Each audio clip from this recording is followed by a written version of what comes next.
Als 12 rätselhafte Raumschiffe auf der Erde landen, wird Linguistin Dr. Louise Banks gerufen, um die Sprache der geheimnisvollen außerirdischen Besucher zu entschlüsseln. Durch das Erlernen der Sprache der Außerirdischen verändert sich ihre Wahrnehmung von Zeit. Arrival ist ein Science-Fiction-Film, der zentrale philosophische Fragen aufwirft. Wie prägt Sprache unser Denken und Handeln? Ist Freiheit in einer determinierten Welt möglich? Und können wir unser Schicksal akzeptieren, selbst wenn es tragisch ist? Arrival ist ein Science-Fiction-Film von Denis Villeneuve, der auf der Kurzgeschichte Story of Your Life von Ted Chiang basiert. Die Handlung dreht sich um die Linguistin Dr. Louise Banks, die beauftragt wird, die Sprache mysteriöser außerirdischer Besucher, sogenannter Heptapoden, zu entschlüsseln, die in 12 riesigen Raumschiffen auf der Erde gelandet sind. Während ihrer Arbeit entdeckt sie, dass die Sprache der Aliens nicht nur ein Kommunikationsmittel ist, sondern die Wahrnehmung von Zeit verändert. Durch das Erlernen der kreisförmigen, nicht-linearen Logogramme erlebt Louise Zeit simultan. Dadurch ändert sich ihre Sicht auf Vergangenheit, Gegenwart und Zukunft. Der Film verknüpft diese persönliche Transformation mit einer globalen Krise, in der die Menschheit lernen muss, zusammenzuarbeiten, um die Absichten der Heptapoden zu verstehen. Arrival ist ein Gedankenexperiment über Sprache, Zeit und die Grenzen menschlicher Erkenntnis. Der Film wirft außerdem die Frage auf, ob der Mensch in einer determinierten Welt frei handeln kann und wie wir uns gegenüber dem radikal Fremden verhalten sollen. Im Zentrum des Films steht die sogenannte Sapir-Whorf-Hypothese. Die Hypothese wurde posthum aus Schriften des US-amerikanischen Linguisten Benjamin Lee Whorf abgeleitet, der sich wiederum auf seinen Lehrer Edward Sapir berief. Sie besagt, dass die Struktur der Sprache die Art und Weise beeinflusst, wie wir denken und die Welt wahrnehmen.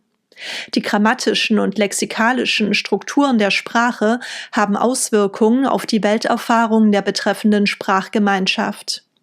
Dies hätte zur Folge, dass unser Denken und unsere Wahrnehmung durch die Grenzen unserer Sprache eingeschränkt wäre.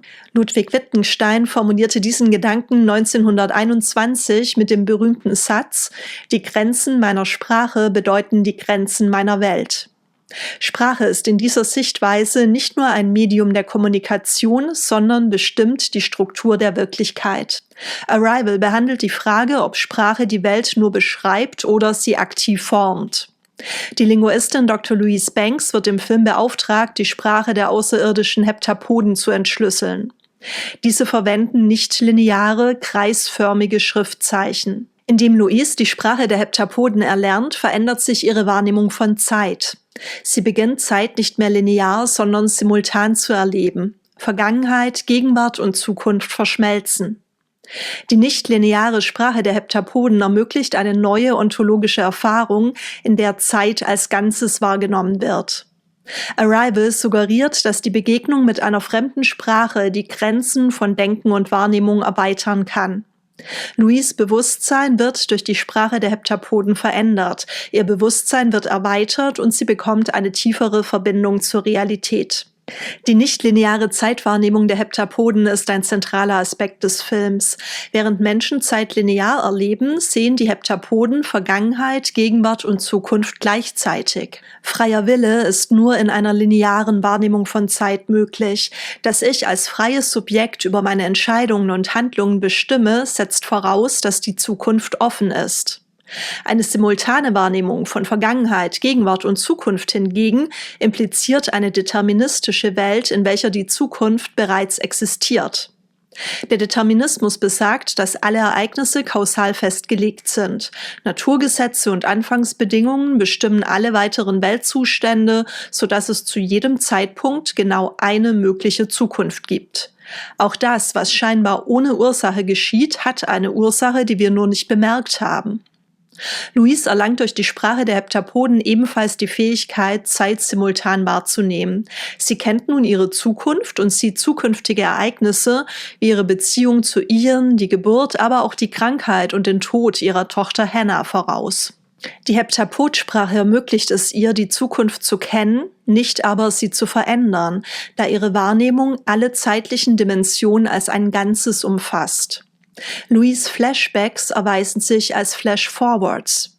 Die Beziehung zu Ian, Hannahs Geburt, die Arzttermine, die Zeit im Krankenhaus, Hannahs Tod liegen in der Zukunft und scheinen unveränderlich. Dass Louise keine alternativen Zukünfte sieht, legt nahe, dass der Film eine deterministische Weltsicht vertritt, in welcher freies Handeln nur scheinbar möglich ist. In der Kurzgeschichte, die dem Film zugrunde liegt, sind alle Teile, die sich auf Louises Tochter beziehen, im Will Future geschrieben. Rückblickend wird deutlich, dass sich Louise an ihre Zukunft erinnert, nicht an ihre Vergangenheit. Louise kennt die Zukunft, die ihr bevorsteht, während ihr Kollege und späterer Mann Ian, der die Sprache der Heptapoden nicht beherrscht, meint, frei zu handeln. Ian erlebt sich in seiner linearen Zeitwahrnehmung als frei, während Louise durch ihre simultane Zeitwahrnehmung nicht in der Lage ist, frei zu handeln. Ihr Wissen um die Zukunft bindet sie an eine unvermeidliche Kette von Ereignissen. Gibt es in einer solchen determinierten Welt Freiheit? Der deutsche Philosoph Friedrich Nietzsche ist ein konsequenter Naturalist und Determinist. Der Mensch ist vollständig in die Kausalität der Natur eingebettet und Handlungen sind notwendige Folgen von Vorbedingungen. Für Nietzsche existiert keine absolute metaphysische Freiheit, die den Menschen von der Notwendigkeit der Natur abhebt. Der freie Wille ist für ihn ein historisches Konstrukt, das aus psychologischen, religiösen und moralischen Illusionen entstanden ist. Dennoch konzipiert Nietzsche eine affirmative, transformative Freiheit. Sie ist keine Freiheit vom Determinismus, sondern eine Freiheit durch die Anerkennung der Unfreiheit als intellektuelle Befreiung, Selbstüberwindung und Liebe zum Schicksal.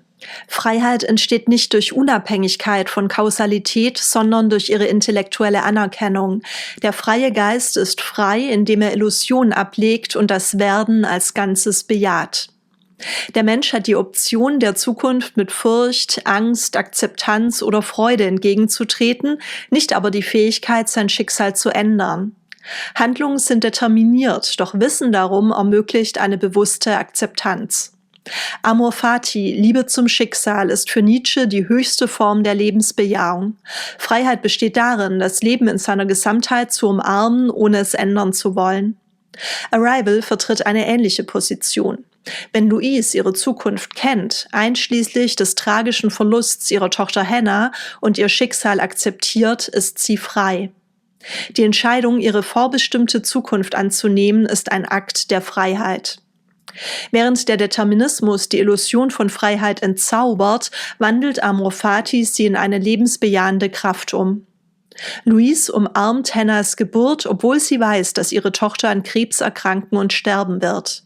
Ihre große Freiheit umfasst nicht die Fähigkeit, das Schicksal zu ändern, sondern es zu lieben. Freiheit bedeutet, in einer deterministischen Welt das Leben trotz seiner Tragödien zu bejahen. Trotz des Wissens um die Reise und wohin sie führt, umarme ich sie und begrüße jeden Moment davon, sagt Louise im abschließenden Voice-Over in Arrival. Sind wir nun also frei oder nicht? In der Kurzgeschichte heißt es: Die Heptapoden sind weder frei noch gebunden, wie wir diese Begriffe verstehen. Sie handeln weder nach ihrem Willen, noch sind sie hilflose Automaten. Was die Bewusstseinsweise der Heptapoden auszeichnet, ist nicht nur, dass ihre Handlungen mit den Ereignissen der Geschichte übereinstimmen, sondern auch, dass ihre Motive mit den Zielen der Geschichte übereinstimmen. Sie handeln, um die Zukunft zu gestalten, um die Chronologie zu verwirklichen. Freiheit ist keine Illusion, sie ist im Kontext des sequentiellen Bewusstseins vollkommen real. Im Kontext des simultanen Bewusstseins hat Freiheit keine Bedeutung, aber Zwang ebenso wenig. Es handelt sich einfach um einen anderen Kontext, der nicht mehr oder weniger gültig ist als der andere. Es ist wie bei der berühmten optischen Täuschung, der Zeichnung entweder einer eleganten jungen Frau, deren Gesicht vom Betrachter abgewandt ist, oder einer warzen, nasigen alten Frau, deren Kinn auf ihrer Brust ruht.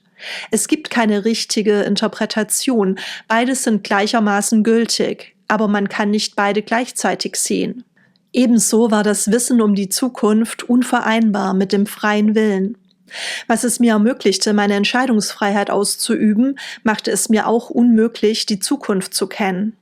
Umgekehrt würde ich jetzt, da ich die Zukunft kenne, niemals gegen diese Zukunft handeln, auch nicht, indem ich anderen erzähle, was ich weiß. Diejenigen, die die Zukunft kennen, sprechen nicht darüber. Diejenigen, die das Buch der Zeitalter gelesen haben, geben das niemals zu. Arrival ist ein philosophischer Film über Sprache, Zeit, Freiheit, Identität und die Begegnung mit dem radikal anderen. Sprache erscheint als konstruktive Kraft, die in der Lage ist, die Realität zu verändern. Die nicht-lineare Zeitwahrnehmung der Heptapoden wirft Fragen nach Determinismus und freiem Willen auf. Besonders faszinierend ist die Verbindung von Nietzsches Amor Fati mit der existenziellen Entscheidung Louise, ihr Leben trotz ihres Wissens um zukünftigen Schmerz anzunehmen. Darüber hinaus fordert uns die Begegnung mit den Heptapoden dazu auf, über die Grenzen menschlicher Existenz hinauszudenken und die Welt durch Verständnis, Offenheit und Verantwortung neu zu gestalten. Was denkst du persönlich? Kann Sprache die Realität verändern? Können wir in einer determinierten Welt frei handeln? Und was würdest du tun, wenn du deine gesamte Zukunft kennen würdest? Wenn du meine Arbeit unterstützen und deine philosophischen Kenntnisse vertiefen möchtest, schau gerne im Shop vorbei. Dort findest du Zusammenfassungen, Prüfungsfragen, Unterrichtsmaterialien sowie die Skripte und Folien zu meinen Videoreihen. Viel Spaß beim Lernen und bis bald!